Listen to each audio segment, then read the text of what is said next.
Olá, pessoal, tudo bom?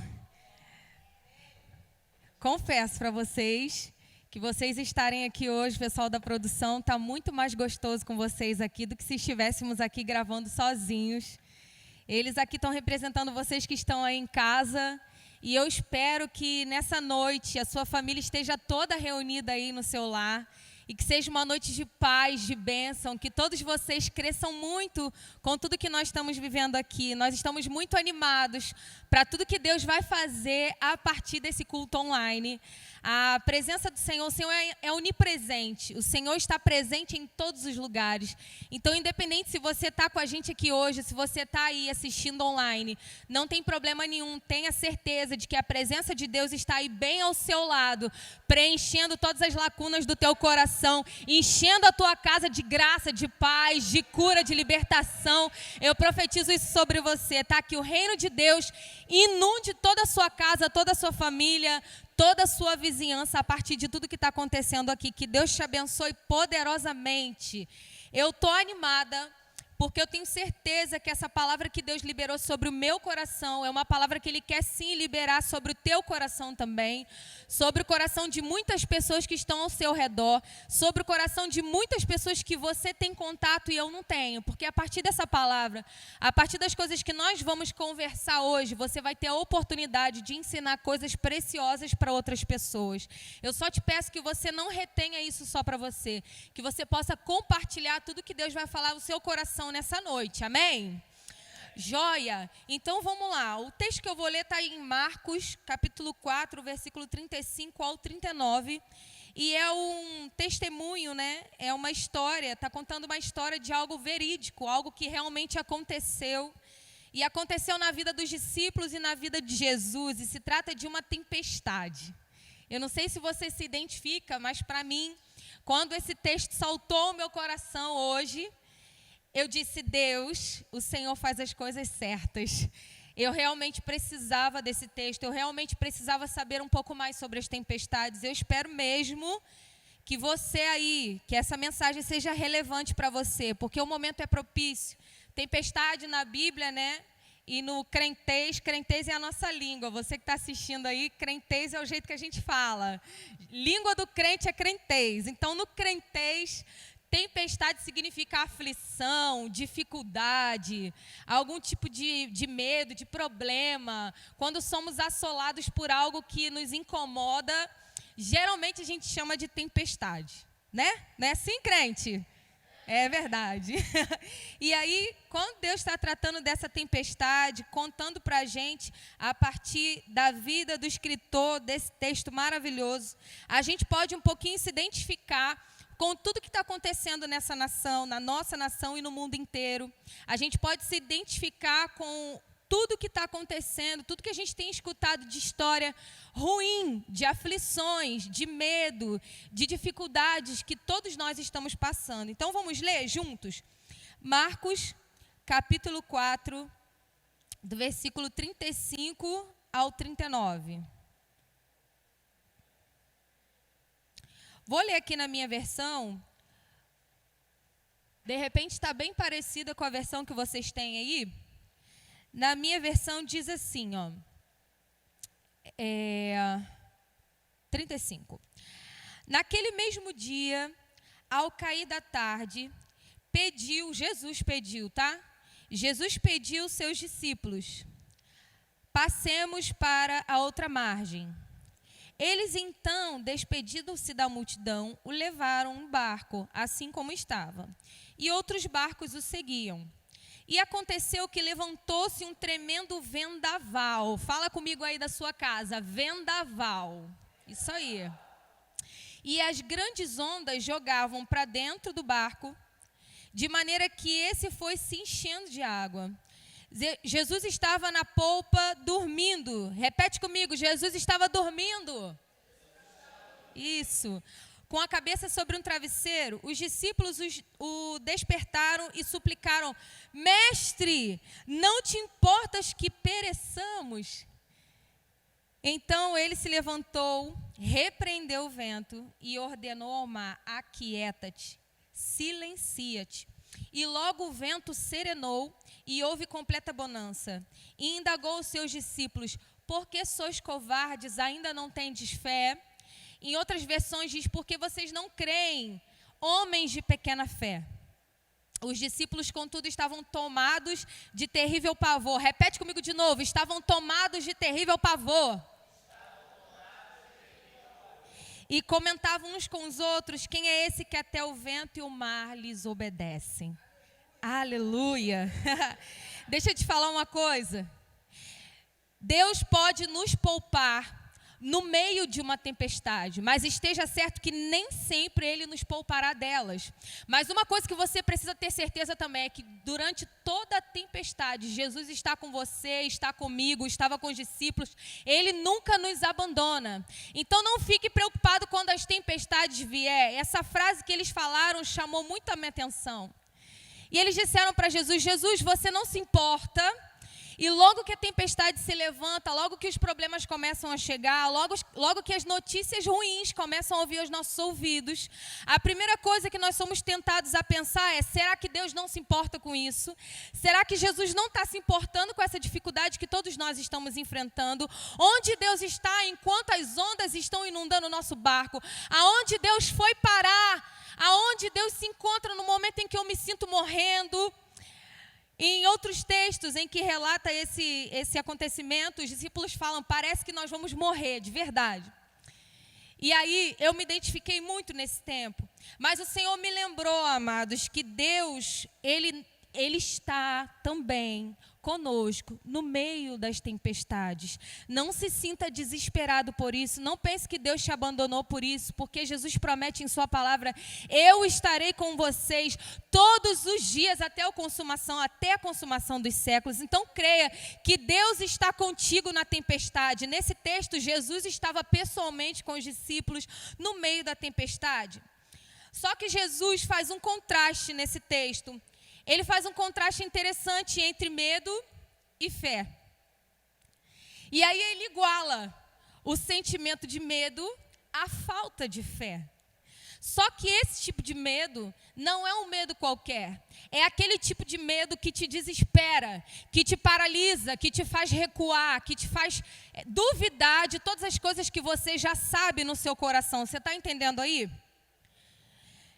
Jesus usa esse termo para definir aqueles homens que estavam tremendo de medo. Homens de pequena fé. E em 3 ocasiões especiais da Bíblia eu vejo Deus usando esse mesmo termo. Eu vejo Jesus falando essa mesma palavra, né? São homens de pequena fé. São homens de pequena fé. Homens de pequena fé. E o primeiro texto que eu me lembrei enquanto eu estava orando era Mateus 6,30. Quando se refere aos ansiosos. Jesus se refere aos ansiosos como homens de pequena fé. No texto fala assim: não andeis ansiosos com coisa alguma. Vocês conhecem esse texto. E ele diz isso, que as pessoas que estão muito ansiosas são pessoas de pequena fé. Outro texto, ainda em Mateus 14:31. Jesus repete de novo esse termo, homens de pequena fé, quando se refere à pessoa que duvida. A pessoa que duvida do que ele pode fazer, que duvida de que quem está indo em sua direção é ele. E nessa ocasião, Jesus está falando com Pedro. Pedro estava desesperado também numa outra ocasião de tempestade. E aí todos estavam com medo porque viram alguém vindo andando sobre as águas. E eles, assustadíssimos, pensando que era um fantasma. E Pedro se levantou e disse: Senhor, se for você, me chama que eu vou até aí. E Jesus disse: vem. Só que quando Pedro começou a olhar ao redor para todas as notícias ruins, né? Que eram vento forte, ondas altas, ele duvidou em seu coração. E Jesus fala para ele: por que você duvida? Homem de pequena fé. E terceira vez que Jesus usa esse termo, homem de pequena fé, é quando ele se refere àqueles que tratam assuntos sobrenaturais como se fossem naturais. Vocês vão lembrar desse texto. É quando Jesus está falando para os discípulos tomarem cuidado com o fermento dos fariseus. Jesus está falando para eles tomarem cuidado com os ensinos dos fariseus. Jesus está falando para eles tomarem cuidado para não se contaminar com as coisas que pessoas externas estavam dizendo a respeito de Jesus, a respeito do seu reino. E aí, quando Jesus estava tratando coisas sobrenaturais e eles vieram com respostas naturais, porque Jesus estava falando sobre fermento, eles tinham esquecido de comprar o pão. E aí eles acharam que Jesus estava falando sobre algo natural e disseram, caramba, nós esquecemos de comprar o pão, e agora? É por isso que o mestre está brigando com a gente. E aí Jesus fala, olha só, homens de pequena fé, vocês não se lembram que eu sou aquele que multiplicou os pães e os peixes? Eu não sei se você está entendendo aí no seu lugar, onde você está, na sua casa. Mas Jesus se refere àqueles que tratam de coisas naturais, pensando que estão falando de coisas sobrenaturais e participando da obra de Deus, participando do que Jesus está falando, ele também trata esses como homens de pequena fé. E essa palavra no original, apesar de no português ser pequena fé, no original isso costuma ser tudo junto. É uma palavra feia, se chama oligopistos. É aquela pessoa que carece de confiança. É uma fé subnutrida. Você sabe o que é subnutrida? Eu tirei cola aqui antes de chegar, porque eu fiquei na dúvida, lembrei de criança, desnutrição, subnutrição, os termos mudaram, né? Mas alguém que está subnutrido, está em falta de alimento, está em falta de vitamina, está precisando se alimentar mais, e é sobre isso que Jesus está falando aqui. Olha, você que tem pouca fé, você está subnutrido, você precisa se encher mais das coisas que eu digo, você precisa comer mais coisas intencionais para que você ande na fé e não no medo, em nome de Jesus. Ei, não é pecado sentir medo. O que vai determinar se você é uma pessoa de pequena ou de grande fé não é você sentir medo ou não sentir medo, mas sim o que você faz diante do medo que te assola. A forma como você se comporta diante do medo é que diz se você tem fé ou não. Não sei se você está entendendo aí. Eu entendi muito, falei, Jesus, muito obrigado. Vemos nas atitudes de Jesus, nesse texto também, um modelo. Ele vem falando aqui de como os discípulos se comportaram, mas Jesus também assume um comportamento diante dessa tempestade. E tem duas coisas que Jesus faz diante de uma circunstância desafiadora. No título da minha Bíblia até diz assim, né? Quando começa esse texto diz, Jesus domina a circunstância. E como Jesus faz para dominar uma circunstância difícil, como eu e você precisamos aprender nesse tempo difícil a dominar uma circunstância ruim. O que acontece? O que Jesus faz? A primeira coisa que Jesus faz, querido, é ele está dormindo. A primeira menção sobre Jesus nos mostra que ele estava dormindo diante da tempestade. Eu orei a Deus e falei, Espírito Santo, me revela o que isso quer dizer. Talvez isso seja uma verdade para mim, por tudo que eu estou vivendo nesse tempo, mas eu creio que esse é um padrão bíblico por causa dos versículos que eu vou ler em seguida. Mas o que o Espírito Santo diz para mim com relação a isso é, durma, descanse. Espere em mim, eu não me esqueci de você, eu tenho cuidado de você, eu trabalho em favor daqueles que em mim esperam. Você pode descansar porque eu trabalho enquanto você dorme. Durma em nome de Jesus, você que está aí me ouvindo, descanse. Hoje eu recebi uma ligação dizendo, eu estou desesperada, eu estou com medo de morrer, eu estou com medo de passar fome, de acabarem as comidas. E eu disse, ei, o Senhor está trabalhando, você precisa mover a sua fé na direção de Deus e não na direção da circunstância. E foi exatamente isso que Jesus fez. Eu desconfio que Jesus dormia porque ele sabia quem ele era em Deus, ele sabia quem era o pai dele, ele sabia que ele tinha um propósito a cumprir, nada aconteceria com ele até que Deus cumprisse todo o propósito que estabeleceu na vida de Jesus, e por isso ele descansava. E eu quero falar para você, tem um louvor que fala isso, você não vai morrer enquanto as promessas de Deus não se cumprirem. Você nasceu por causa de um propósito, então não ande ansioso com as notícias que você está escutando. Tome as precauções necessárias, mas ande por meio da fé. Não seja como um homem de pequena fé, haja como Jesus. Durma, descanse, se acalme.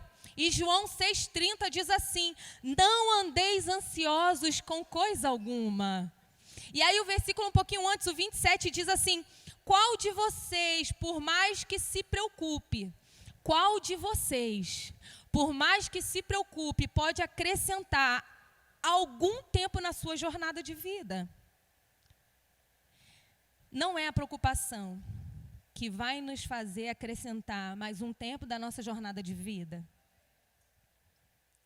Outra atitude de Jesus é que ele se levanta, repreende e dá ordem. Olha o que acontece aqui no versículo 39. Então ele se levantou, repreendeu o vento e ordenou ao mar: aquieta-te. E tem um estudo interessante do pastor Luciano Subirá, que eu gosto muito. Ele fala sobre 3 tipos de tempestades, e eu estou terminando, fique tranquilo.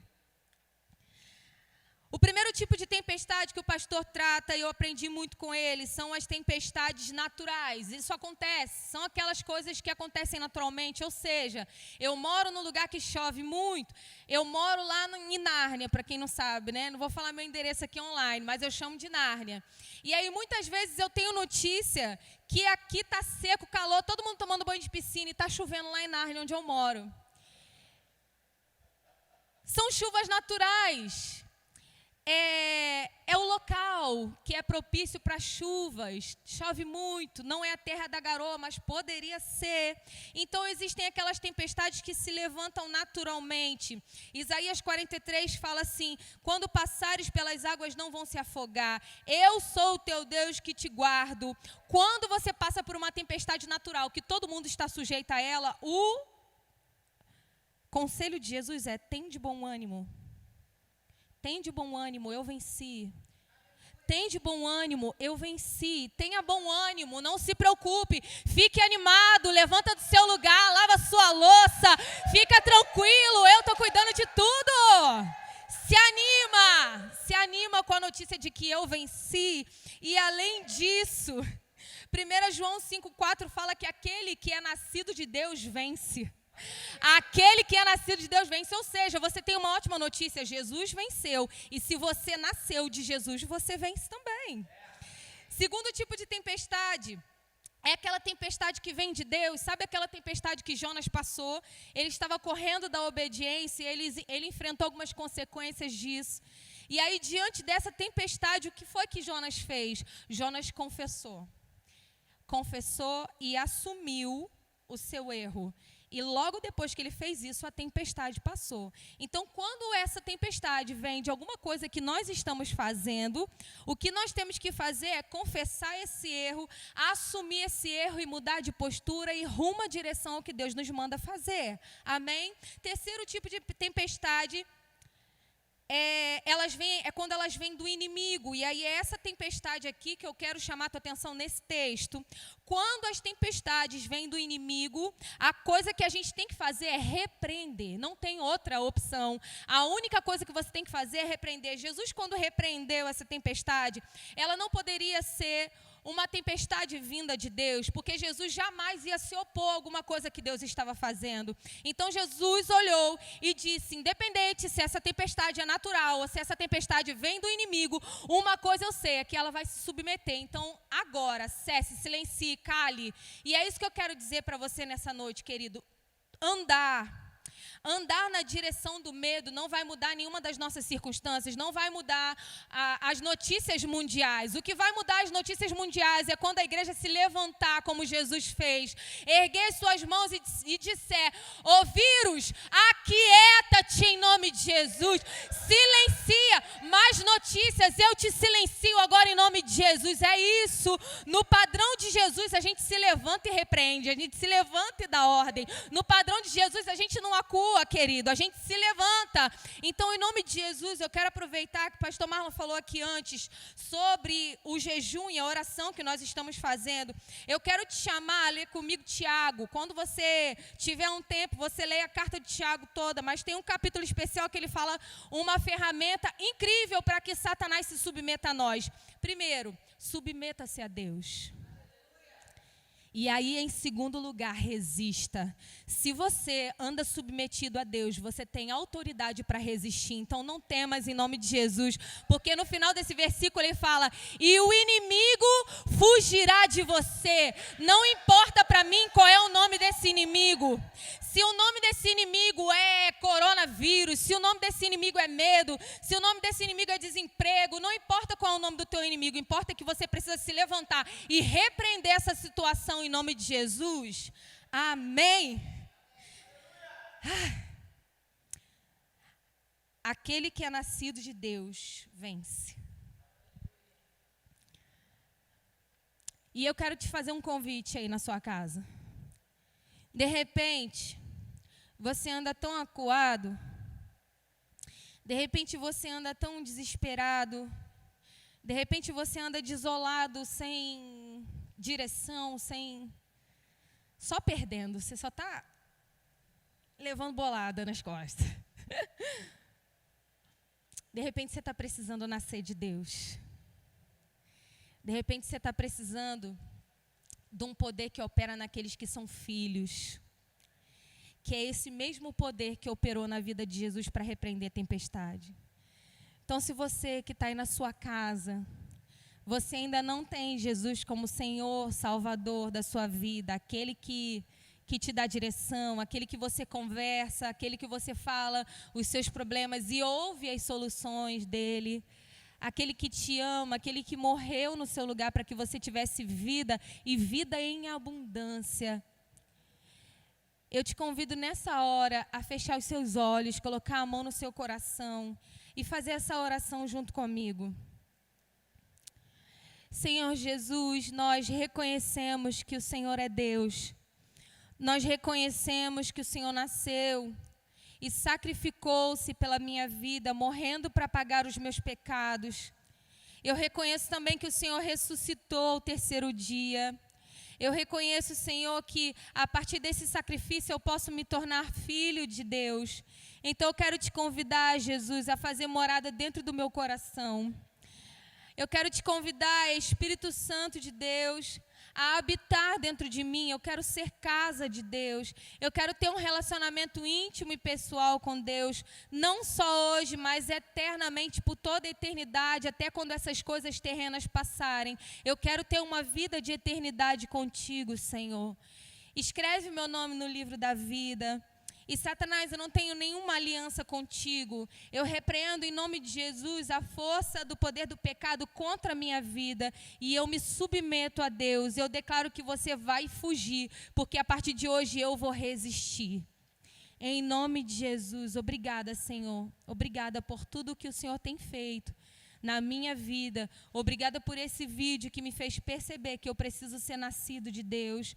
Obrigada porque eu quero, a partir de hoje, caminhar em intimidade e crescer em intimidade contigo. Em nome de Jesus. Amém? Se você fez essa oração e de repente você está aí na sua casa e não tem nenhuma igreja, eu te convido a estar aqui conosco. Nós estamos na Rua São Jacinto, número 36, aqui em Campo Grande, Rio de Janeiro. Ponto de referência, a gente vai fazer agora um comercial, né? Ponto de referência ali, a padaria Craque do Pão. Então venha, nossas reuniões são todas as quartas-feiras, às 20 horas e domingo às 19 horas. Você não vai poder vir durante as próximas 2 semanas, né? Acredito eu que a gente vai estar fazendo culto online até lá. Porém, naquela imagem que você viu aí na sua casa, para você mandar o comprovante dos dízimos e das ofertas, naquela imagem tem um número. Você pode mandar, nessa imagem aí que está aparecendo agora, você pode mandar uma mensagem para esse número dizendo: eu assisti o culto online, eu aceitei Jesus como Senhor e Salvador da minha vida, eu quero acompanhamento, eu preciso ser igreja com vocês. E a gente vai ligar para você, alguém do acolhimento vai entrar em contato com você. Você não está sozinho, a gente como igreja quer te acolher, você é amado, tá? E aqui a gente quer muito que você alcance 100% do seu potencial em Deus. Então que Deus abençoe, que essa palavra possa nos livrar de todo medo. E rapidinho, antes de terminar, eu quero deixar alguns versículos para você. Alguns estudiosos dizem que há 365 não temas na Bíblia, um para cada dia do ano. Mas eu quero deixar apenas 3 ou 4 versículos aqui para você saber por que você pode andar em confiança e não andar em medo. Salmo 23, 4. Você pode andar em confiança porque o Senhor está contigo. Salmo 34, 4. Porque quando você pede ajuda, o Senhor ouve e te livra. Romanos 8,15 diz que nós somos filhos de um Pai que é Deus, e por isso você não precisa temer. Salmo 53, 3 diz que você não precisa temer porque Ele é digno de confiança. E 2 Timóteo 3,11, porque o Senhor livrou de Paulo de coisas terríveis, e se Ele livrou Paulo, Ele é fiel e justo para nos livrar também. Que Deus te abençoe, te proteja de todo vírus, de todo mal e de tudo que assola o teu coração. Que seja uma semana de notícias boas, que seja uma semana de crescimento e que você se livre de tudo que te paralisa em nome de Jesus. Amém? Deus abençoe.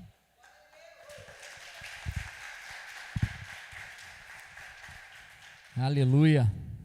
Palavra abençoada, que você possa ter recebido tanto quanto nós que estamos aqui fisicamente. E como a pastora Edilene falou, nas próximas 2 semanas, a princípio, a gente vai estar fazendo a transmissão online, ok? Então, próximo domingo agora, transmissão online, próxima quarta, transmissão online.